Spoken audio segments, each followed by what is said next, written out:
Hello বন্ধুরা, আজকে একটা নতুন রান্না নিয়ে এসেছি। আমি লেজের কালিয়া করব।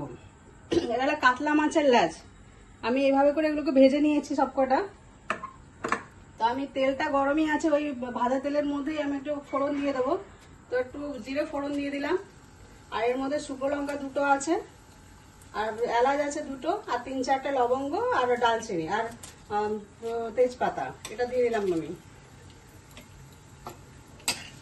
লঙ্কাটা একটুখানি লাল লাল হয়ে গেলে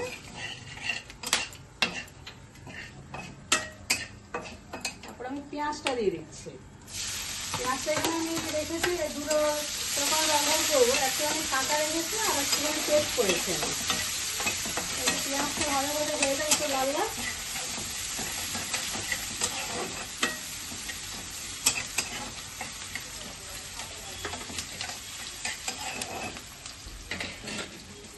এটা আমি পেস্ট একটা বানিয়েছি। এর মধ্যে আদা আছে, রসুন আছে, আর পেঁয়াজ আছে, আর কাঁচা লঙ্কা। তো এটা আমি একটু দিয়ে দেবো এর মধ্যে।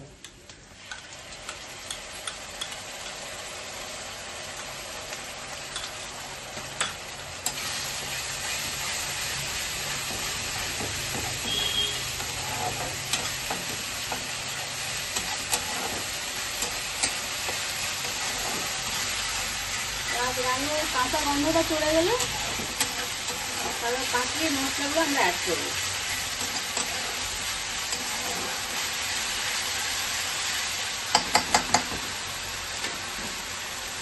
আমরা কাতলা মাছ আছে কালিয়া করবো। সবাই তো রুই মাছ কাতলা মাছের পেটি দিয়ে বা চাকা দিয়ে করেন, তো আজকে আমি লাগা দিয়ে করছি। তারপর 1 চামচ হলুদ দিয়ে দিচ্ছি এর মধ্যে, একটু ধনে গুঁড়ো দিয়ে দেবো, আর একটুখানি জিরা গুঁড়ো 2 চামচ মতন। আর লঙ্কা যে যেরকমভাবে খান সেরকমভাবে দেবেন। আমি কাঁচা লঙ্কাটা দিয়েছি বলে তাই কম করে লঙ্কাটা দিচ্ছি। তো ভালো করে মশলাটা আমরা একটু করতে নেবো। গ্যাসের আঁচটা একটু কমিয়ে দিচ্ছি। তো মশলাটা একটু ফুলে না যায়, তার জন্য আমি একটু জল দিয়ে দেবো এর মধ্যে।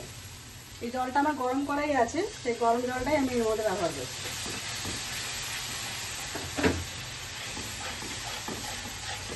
মশলাটা একটুখানি হয়ে যায়।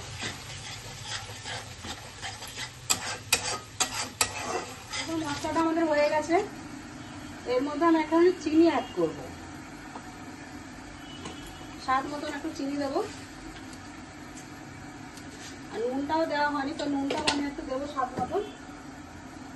এটা আমি একটু গ্রেভি রাখবো, ঝোল ঝোল করবো না।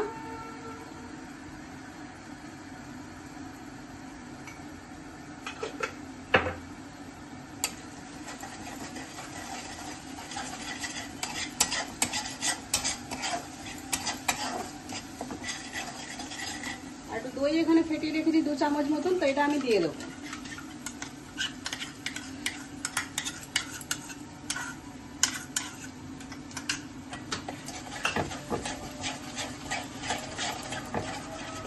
গ্যাসের আঁচটা একটু বাড়িয়ে দিচ্ছি। ভালো করে আমি মশলাটা এবার একটু কষিয়ে নিচ্ছি।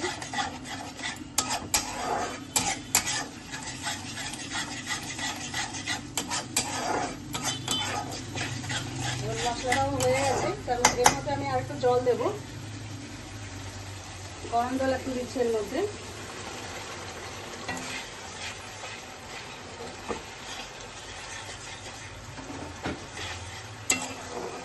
তারপর এর মধ্যে আমি মাছগুলো ছেড়ে দিচ্ছি। আপনারা কাতলা মাছ না পেলেও রুই মাছ দিয়েও আপনারা করতে পারেন। এগুলো আমি এভাবে করে উল্টে দেবো একটুখানি। আর এগুলো আমি এরপর ঢাকা দিয়ে দেবো। 10 মিনিট আমি এটা রান্না করতে দেবো, যাতে ভেতরে মাছের মশলাগুলো ভালো করে হয়ে যায়। তারপর 10 মিনিট পরে আমি খুলে দেখাবো। দেখুন মাছটা আমাদের ভালো করে সিদ্ধ হয়ে গেছে, আর এর মধ্যে মশলাটাও ভালো করে ঢুকে আছে। তো এর মধ্যে আমি একটু গরম মশলা দিয়ে দেবো।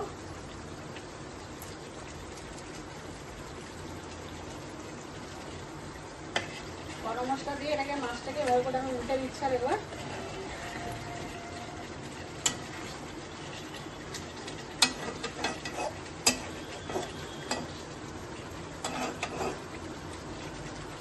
দেখুন রান্নাটা আমাদের কমপ্লিট হয়ে যাচ্ছে।